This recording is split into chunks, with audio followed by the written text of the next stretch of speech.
Pakinggan po ninyo itong si Congressman Francisco Paulo Ortega ng La Union, 1st District ng La Union. Alam mo naman yung mga Ortega yan ay napakalaking pamilya sa La Union. Dika-dekada na ho sila talagang mga politiko dyan. Pero ang tindi ng banat niya tungkol ho dito sa kung paano at paggastos ng pera ng bayan ng Office of the Vice President at ng Vice President. Pakinggan nyo ang kanya sinabi.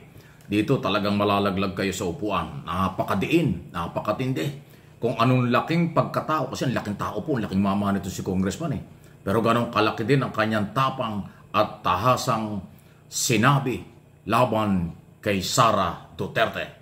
Susubaybayan po nating lahat kung paano nagamit ng incumbent Vice President ang mga loopholes ng batas upang makuha ang 612.5 million na confidential funds.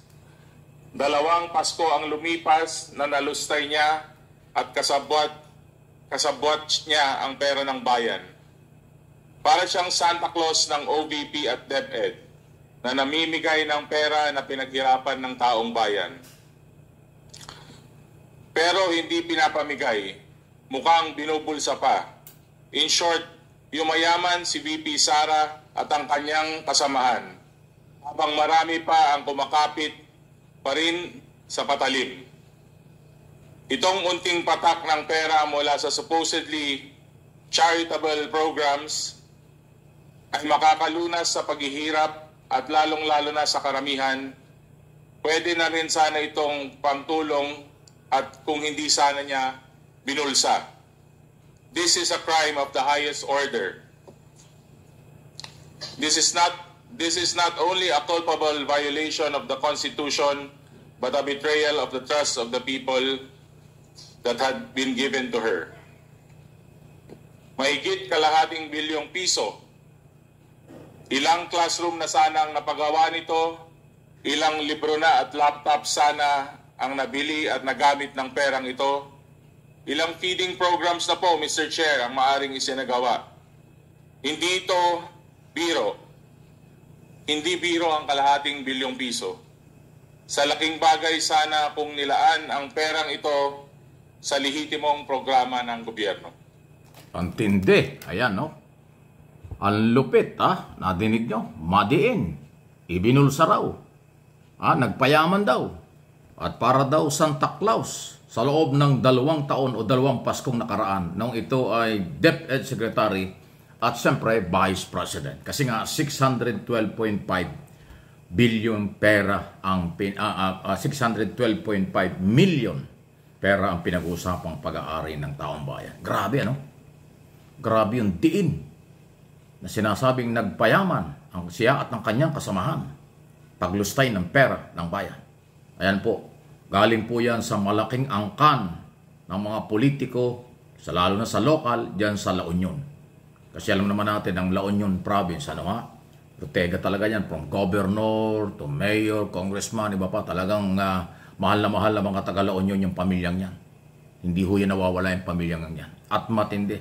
Ang laking tao po niya, si Congressman Paulo Ortega, parang 6-footer, tapos ang laking mama.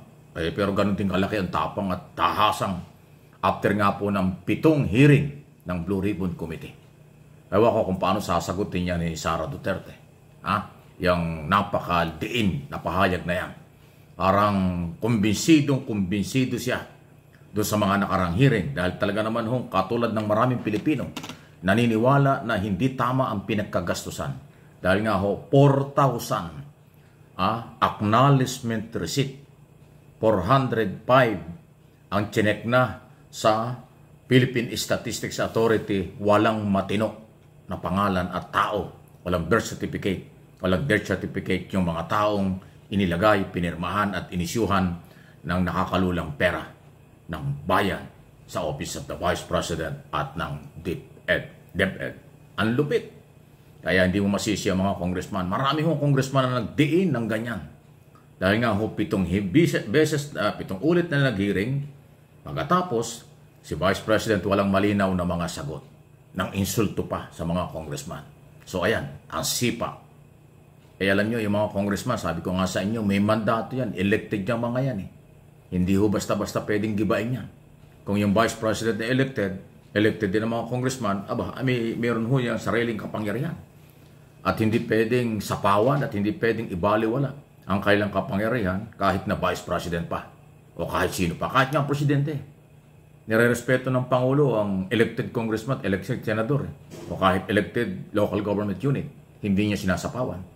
Lagi nga ang talumpati ng Pangulo ay nakikiusap, nakikisuyo na tayo'y magsama-sama, magtulungan. Hindi katulad ni Vice President, iba yung style. Iba ang mga statement niya. May diin, may halong galit, may halong pagbabanta, may halong para bang napakatapang ang dating. Ewan ko kung bakit siya nagtatapang-tapangan. Ang mga Pilipino ba ay kayang takutin? Ay, naku, sawan-sawa na po ang mga Pilipino. Namanhid na ang mga Pilipino sa pananakot ng kailang pamilya, lalo na nung ang dating administrasyon ay nakaupo na walang ginawa karamihan dyan, puro pagmumura. Nagsawa na ang tao ron. Hindi naman nangyari yung kanya mga sinabi. Ayun, ito, nagmana. Parang silang pamilya, ganun. Kaya naman, ayan, nakakakita ng katapat. Nakakuha ng katapat. Nakakita ng katapat. Itong si Vice President Duterte. Dito sa ilang mga congressman. Kaya nga sabi ng ibang congressman, patong-patong na kasong kriminal. At yun nga, kasama dyan ang anti-graft at saka plunder. Dahil wala pong naging matibay na basihan sa mga paliwanag ng resource person na galing sa Office of the Vice President at Department of Education para makumbinsi ang taong bayan at mga congressman na tama ang pinaggamitan ng pera. Halos lahat nagduda at pinagdudahan na malamang naibulsa raw umano ito. Yung aking opinion, baka nga naibulsa. Kasi wala naman ho yung mga pangalan binabanggit niya. Hindi naman tao, mga multo. Pero naubos yung pera sa napakaigsim panahon. So, ganun po. Dapat sagutin na lang yan. At palagay ko sasagutin niya dun sa impeachment trial. Kaya nga dapat matuloy ang impeachment. Para ho mabigyan ng pagkakataon naman itong Vice President na kanya maipaliwanag kasi hindi niya naipaliwanag na mabuti sa Committee on Appropriation, Blue Ribbon Committee, at iba pang mga committee nag-imbestiga maging sa Kongreso, Senado. Hindi naipaliwanag yan ni Sara. Okay? So, sa impeachment, obligado siyang humarap at magpaliwanag. Kung siya'y magtatataray doon o magiging kung ano man ang kanyang body language doon, bahala siya.